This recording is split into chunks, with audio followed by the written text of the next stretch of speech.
evening, everyone. Now, when I was in 4th grade, my older cousin Michelle was a senior in high school, and she was in the process of picking a college.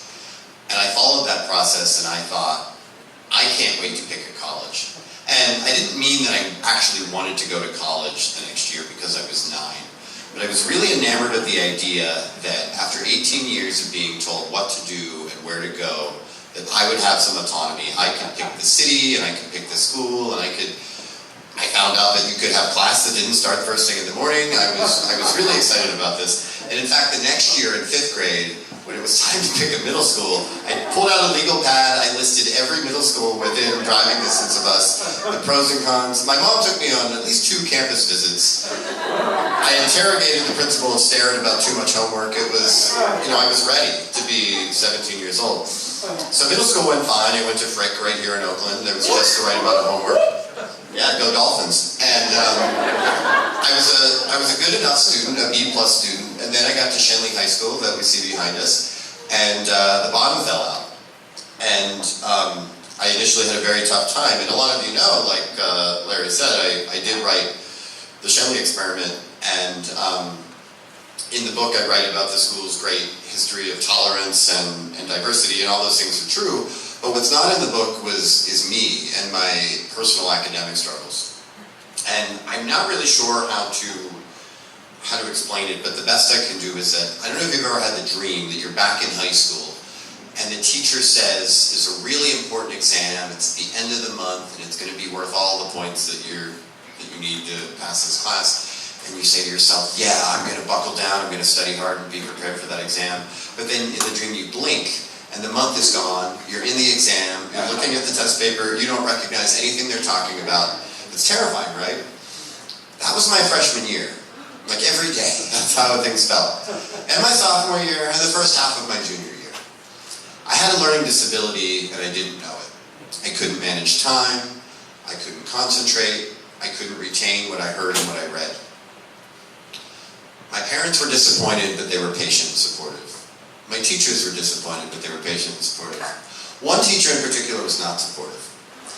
There was one particular test where, different students finished at different times, and at the end of the test you walked up to the front and put your test paper face down in this pile, and after everyone was done, he fished my paper out of the middle, held it up to the class and said, Jake, do you want to come back and get your paper and draw the real diagram of cellular respiration? And that was pretty mean and it was mortifying, but the smart aleck in me wanted to say, yeah, I know exactly what the real diagram looks like. I just drew the fake one because I thought it would be fun to get an F. But that's where I was in this situation, and it was devastating. But luckily, soon thereafter, my learning disability was diagnosed, and I began to understand how my brain works, and I began to become more confident. My grades improved a lot, but unfortunately, my cumulative average was still really low. And as it came time to choose a college, I didn't have many options. So fortunately for me, a school that I really liked, John Carroll University in Cleveland,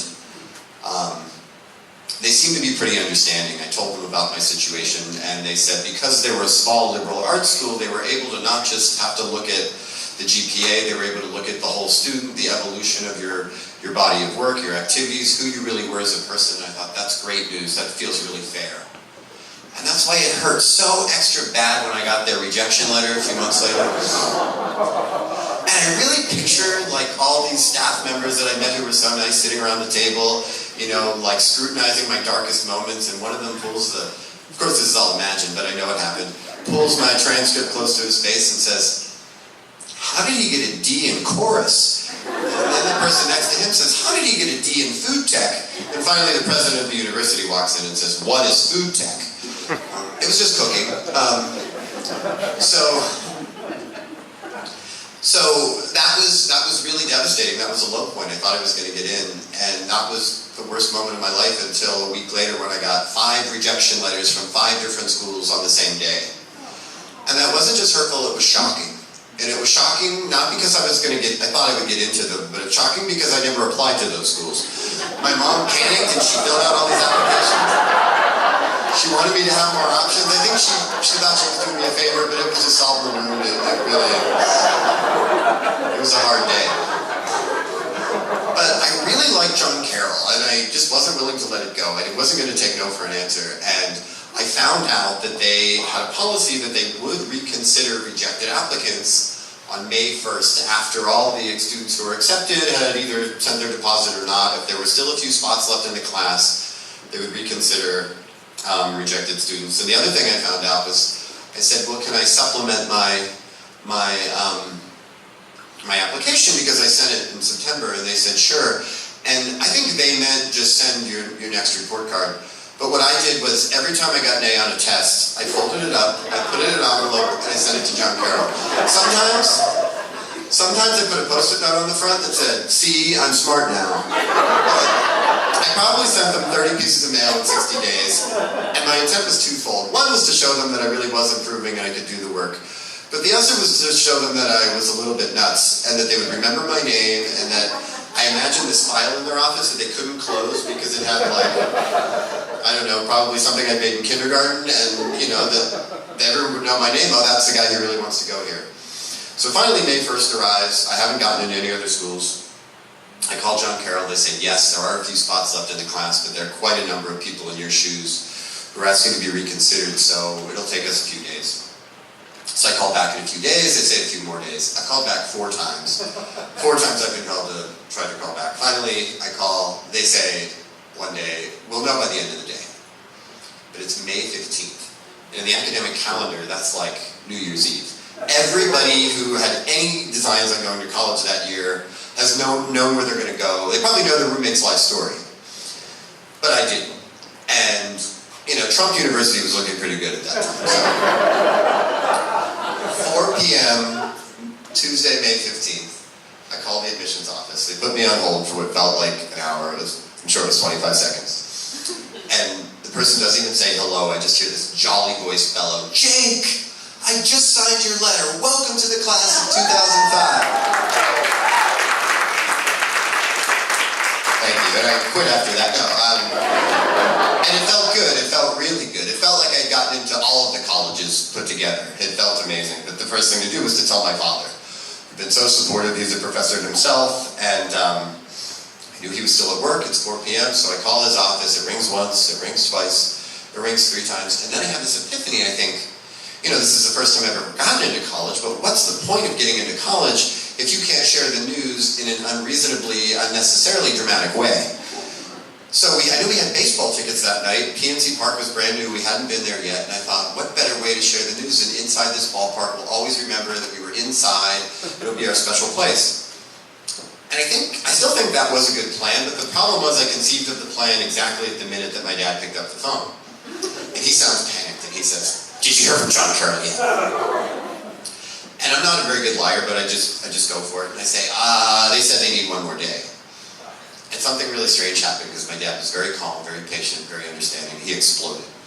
And he starts throwing these angry words around, like irresponsible and unprofessional and disrespectful, and you don't want to go to a school that would treat you like this and it would blow you off. And I said, well, Dad, you know, calm down. And he gets angrier and angrier, and he starts to curse, and he never cursed. And part of me thought, you know, where was this angry protective side when I got left off the All-Star team when I was 9 years old? But then he says something that shocked me. He says, I'm going to call them right now and tell them that we're done with that. That they're so disrespectful. I'm going to tell them where they can stick their letter. And I say, please. You know, I'm remembering I just got in 15 seconds ago by the actual last person to be admitted. So, you know, please, you know, on all that is holy, swear that you will not call. And he says, no, sometimes you got to stand up for yourself, and I'm going to stand up for you. And I say, no, please don't call. So we go back and forth for 5 minutes, and he finally agrees that he's going to make this call first thing in the morning when he's fresh. So we go to the ball game, and it's a perfect night. It's a beautiful stadium, beautiful weather, everything. Only father and son, 20 rows off third base. And, you know, it really would have been perfect if I had picked a poignant moment to tell him, like maybe right after the national anthem or the pierogi race. But here's the weird thing. It was the thing I'd been obsessed about you know, since I was a kid. I just forgot. For a few hours, I really just forgot. You know, just being with my dad, enjoying this nice night. And at the bottom of the second, went on, pitcher winds up, and I just remembered. And it popped into my head, and then it popped out of my mouth. There was no, hey Dad, I have something I'd like to share with you, or, remember when we talked about John Carroll today? Nope, we're just staring at the field, complete silence, and I say, I got into JCU. And its face, it looked like someone had injected his face with a happiness needle. He lit up, he flew to his feet, I flew to my feet too, he threw his arms around me, he tugged me close, and he's pulling my ear close to his mouth. And I'll never forget the words that came next. It was, sit down, you assholes! From the gentleman behind us. And we did. Thank